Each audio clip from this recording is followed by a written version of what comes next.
Good evening दोस्तों। कल हम लोगों ने देखा था कि दिल्ली के थ्रोन पर बहादुर शाह वन बैठा हुआ था। उसका रेंज 1707 से 1712 ईस्वी तक रहता है।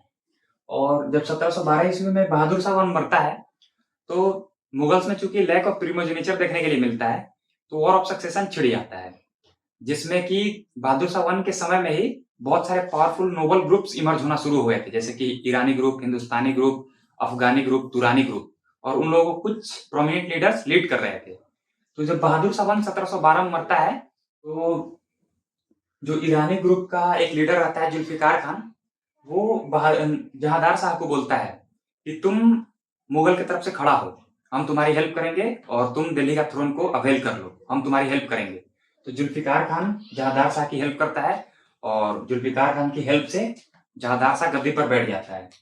तो वो 1712 से 1713 ईस्वी तक इसका रूल चलेगा। देन कहते हैं ना कि अगर एक ही लेवल पर 10 लोग खड़े हैं और उनमें से मान लो जो एक इंसान है वो उठकर थोड़ा ऊपर चला गया, तो बाकी 9 लोग उससे जलने लगते हैं। उनको लगता है कि हमसे ऊपर कैसे चला गया। और वो लोग दो ही काम करते हैं, या तो उसको खींचकर खुद उस गद्दी पर बैठ जाते हैं, उस पोजीशन पर जाना चाहते हैं, या फिर वो खुद उस पोजीशन पर ना भी जा पाए तो कम से कम उसको तो वहां से नीचे ला ही दे। इस बात का वो लोग पूरा प्रयास करते हैं। तो ठीक इसी तरीके से जो बाकी का तीन जो नोबल ग्रुप इमर्ज हो रहा था, ईरानी ग्रुप, तुरानी ग्रुप, अफगानी ग्रुप और हिंदुस्तानी ग्रुप, वो भी प्रयास करते हैं, वो भी स्ट्रगल करते हैं कि जुल्फिकार खान को हटाकर हम भी गद्दी पर बैठ जाएं, दिल्ली के थ्रोन पर हम भी बैठ जाएं। तो हिंदुस्तानी ग्रुप, जिसको सैयद ब्रदर्स लीड कर रहे होते हैं, अब्दुल्ला खान और हुसैन खान, वो एक लीडर पकड़ते हैं, फरुख सियर। फरुख सियर को बोलते हैं कि हम लोग तुम्हारा सपोर्ट करेंगे, हेल्प करेंगे, तुम इसकी गद्दी पर बैठ जाओ, तुम आओ, तुम मुगल्स की तरफ से रूल करो दिल्ली को। फरुख सियर बोलता है कि why not, I am ready. तो 1713 ईस्वी में होता है बैटल ऑफ आगरा, जो किसके बीच में होता है? ईरानी ग्रुप और हिंदुस्तानी ग्रुप के बीच में। ईरानी ग्रुप को कौन लीड कर रहा होता है? जुल्फिकार खान। और हिंदुस्तानी ग्रुप को लीड कर रहे होते हैं सैयद ब्रदर्स। सैयद ब्रदर्स में दो भाई, अब्दुल्ला खान और हुसैन खान, हुसैन अली खान। और जुल्फिकार खान का लीडर कौन है? जुल्फिकार खान का लीडर है जहादार शाह। और सैयद ब्रदर्स अपना लीडर चुनने वाले हैं। जहादार शाह को हराने के बाद वो लोग अपना लीडर चुनने वाले हैं फरुख सियर को। तो फरुख सियर इनकी तरफ से कंटेस्ट कर रहा है और बैटल ऑफ आगरा होता है। देन बैटल ऑफ आगरा में जो सैयद ब्रदर्स हैं या फिर फरुख सियर, जो भी कह लो, वो जीत जाते हैं।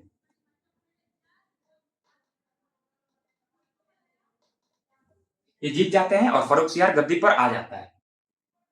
देन जब फरुख सियर गद्दी पर आ जाता है तो जुल्फिकार खान को ये लोग जान से मार डालते हैं। देन जो जहादार शाह रहता है इसको ये लोग बंदी बनाकर रख लेते हैं। इस जहादार शाह को बंदी बना लेते हैं और जुल्फिकार खान को जान से मार डालते हैं। फिर उसके बाद फरुख से जब 1 महीने जहादार शाह को वो लोग जेल में रख लेते हैं, तो उसके बाद फरुख सियार के मन में आता है कि ये मुगल बादशाह है, अगर ये जिंदा रहेगा तो कभी ना कभी विद्रोह करेगा, तो इसको ठिकाने लगाना चाहिए, इसका कुछ ना कुछ तो करना चाहिए। तो ये सैयद बरस से पूछता है कि जहादार शाह का क्या किया जाए? तुमने जुल्फिकार खान को तो मार दिया, लेकिन जहादार शाह का क्या किया जाए?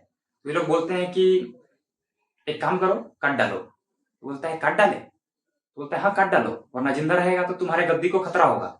बोलता है कि काट तो डालते हैं, लेकिन मुगल्स में तो ऐसा कोई रूल है नहीं कि मुगल मरेगा। अगर मुगल को किसी दूसरे रूलर ने हरा भी दिया तो या तो उसे कारावास में डाल सकता है या फिर उम्र कैद की सजा दे सकता है। तो जो सैयद भगत रहते हैं वो फरुख सियर से बोलते हैं कि तुमको गद्दी चाहिए या फिर नैतिकता देखना है? फरुख सियर बोलता है कि ऑफकोर्स गद्दी चाहिए भाई। बोलता है कि फिर मार डालो।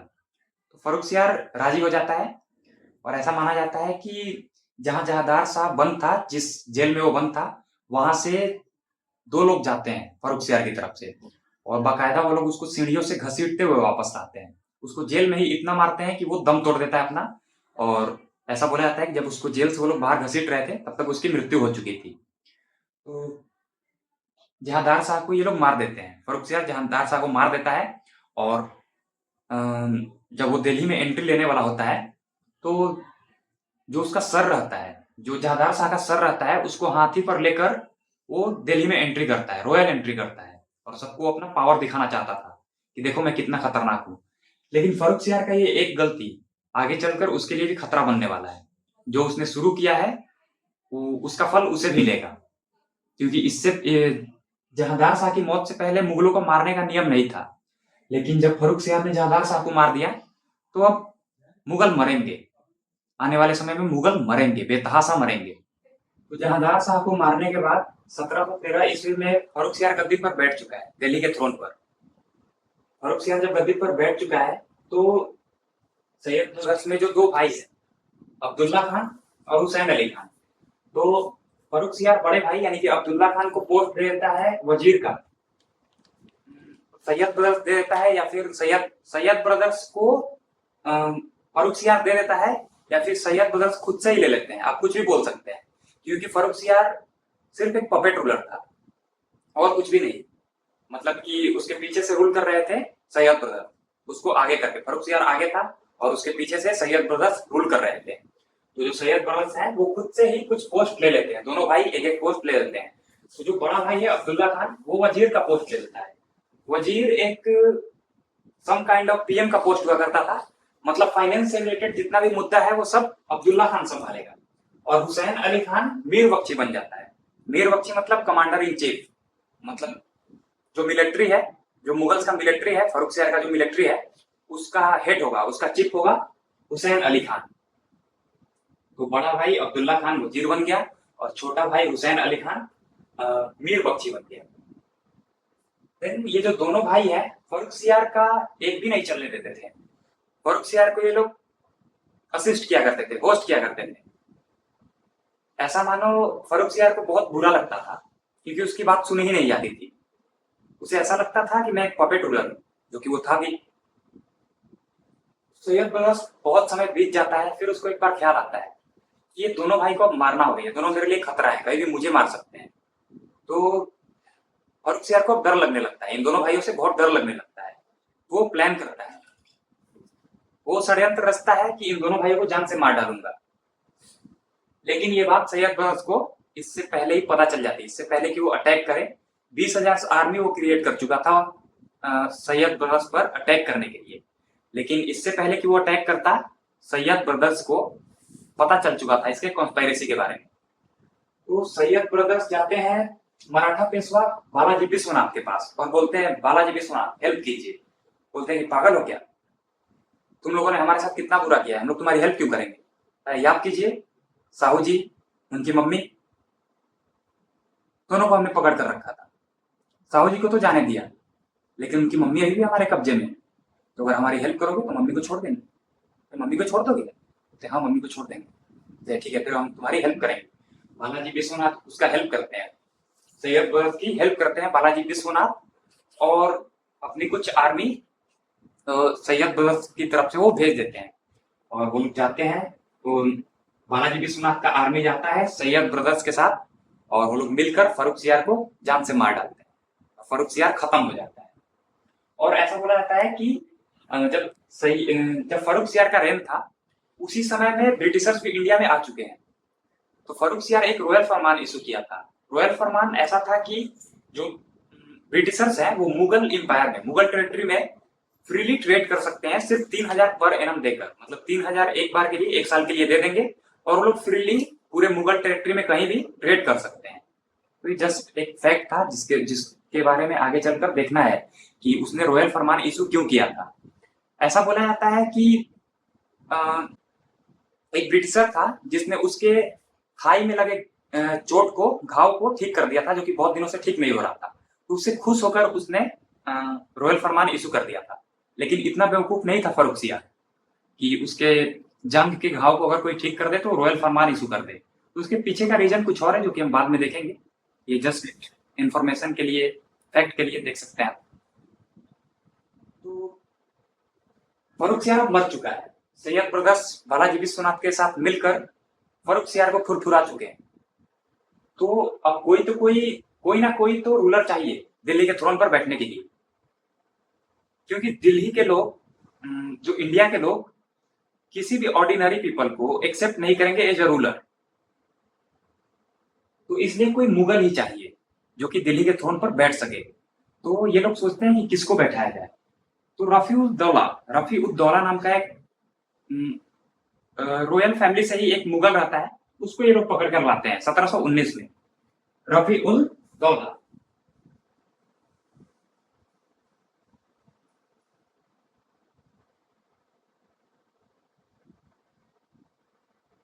लेकिन अभी ठीक से 1-2 महीने भी पूरे नहीं हुए रहते हैं और रफीउद्दौला मर जाता है।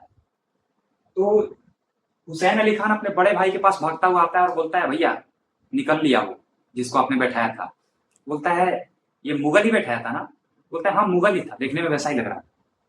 कि ये मुगल, ग्रेट मुगल्स कुछ समझ में नहीं आ रहा है। 50 साल चलते थे, 60 साल चलते थे, ये एक महीना नहीं टिका। कौन था ये? कोई बात नहीं, उसका एक और भाई है जिसका नाम है रफीउल दर्जत, उसको पकड़ कर लाते हैं, वो शायद चल जाए। तो फिर जो सैयद ब्रदर्स रहते हैं वो लोग रफीउल दर्जत को पकड़ कर लाते हैं।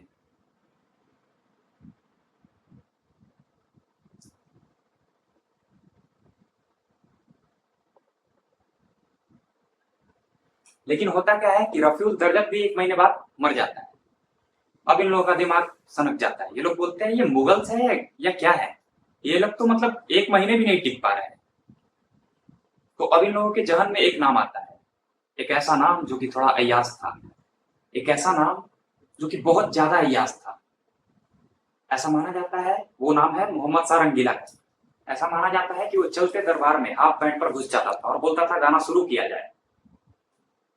वो दिन भर लेज्योर में डूबा हुआ रहता था, अय्याशी के अलावा उसे कुछ सूझता नहीं था। उसका टेरिटरी कहाँ जा रहा है, कौन कब्जा कर रहा है, कौन से दुश्मन उसके खिलाफ कॉन्स्पिरेसी कर रहे हैं, किसी बात का खबर नहीं रहता था। वो बस अय्याशी में डूबा हुआ रहता था। तो सैयद ब्रदर्स ऐसा बोलते हैं कि एक राजा है, एक मुगल राजा है, हट्टा कट्टा है, मोहम्मद शाह रंगीला। प्रॉब्लम सिर्फ एक है, आएगा बैठेगा लंबा टिकेगा, लेकिन अय्याशी बहुत करेगा, बहुत करेगा। बोलते हैं कि करने दो। और ये लोग बोलते हैं कि उसका एडमिनिस्ट्रेशन में कोई भी ध्यान नहीं रहेगा, क्योंकि वो अय्याशी में डूबा हुआ रहता है। तो उसका बाकी सब किसी भी काम में ध्यान नहीं रहेगा, एडमिनिस्ट्रेशन में वो जरा भी ध्यान नहीं देगा। तो उसका बड़ा भाई बोलता है, अब्दुल्ला खान बोलता है कि वैसे भी कौन सा उससे उससे हम लोगों को काम करवाना है, बस काम तो हम ही लोग करेंगे, उसको तो बस फ्रंट फुट पर बैठाना है, चलेगा चलेगा, पकड़ कर लाओ उसे। तो अब हम लोग देखेंगे कि 1719 में वो लोग पकड़ कर लाएंगे तीसरे राजा, जो कि है मोहम्मद शाह रंगीला, और उसका रेन रहेगा 1748 तक।